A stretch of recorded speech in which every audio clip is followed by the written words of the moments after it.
Chapter 5. John Wycliffe. The next day, as Mother and Michael were doing the dishes, Mother continued the story. In England, God used a man named John Wycliffe for a special job.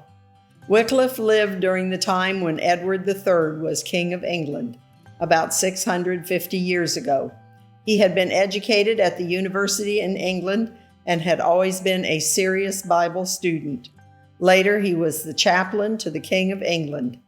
"You mean like the king's personal pastor?" asked Michael. "Yes," replied Mother. John Wycliffe was concerned about several things that he felt were wrong with the church at that time. The king had to pay taxes to the Pope, who was the head of the Christian church. John Wycliffe didn't think he should have to do that. Wycliffe also noticed that some church leaders were lazy.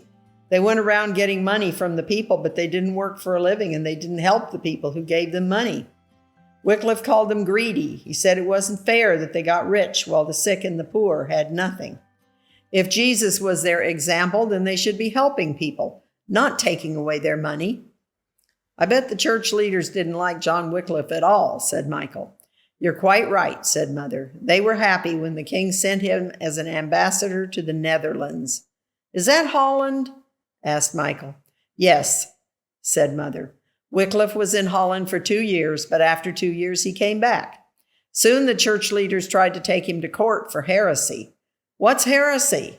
asked Michael. "Heresy is believing and teaching things that are different from what the church teaches and believes," said Mother. Even though the church leaders wanted to condemn Wycliffe and kill him, he had the support of 2 princes and many people in England. The judges were afraid to convict him, so they let him go.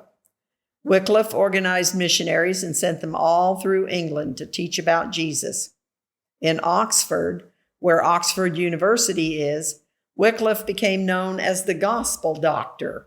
He taught there for many years. One time he became very sick from hard work and study.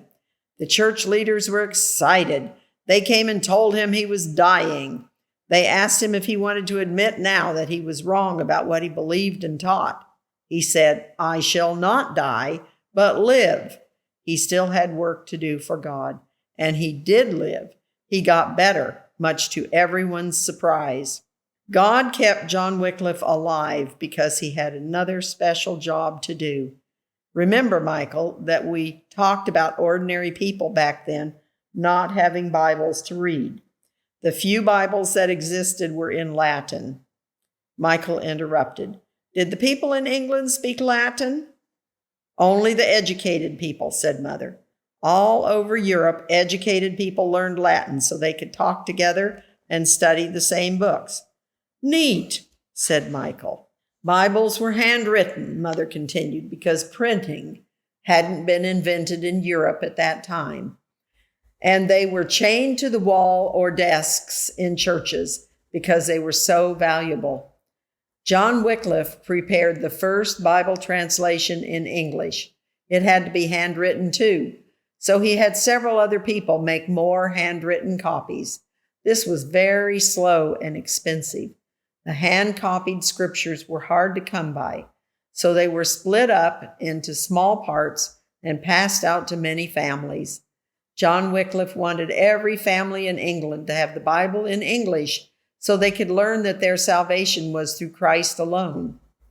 3 times the church leaders tried to bring John Wycliffe to trial for heresy, and 3 times they were unable to do anything about it. John Wycliffe finally died in his little church. He collapsed just before they started communion. "That was a really good time to die," said Michael. "Why do you say that?" asked Mother. "Well, we were talking about communion in my baptismal class," said Michael. "And before communion, you're supposed to prepare your heart and confess all your sins. That means that John Wycliffe died with a clean heart right before communion." Mother smiled. "Yes, that may have been a good time for him to die.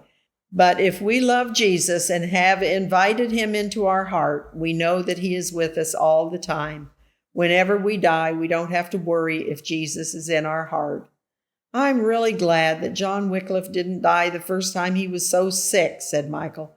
"I'm glad the Bible is in English. I don't understand Latin at all." Mom nodded. "English has changed a lot since John Wycliffe first translated the Bible.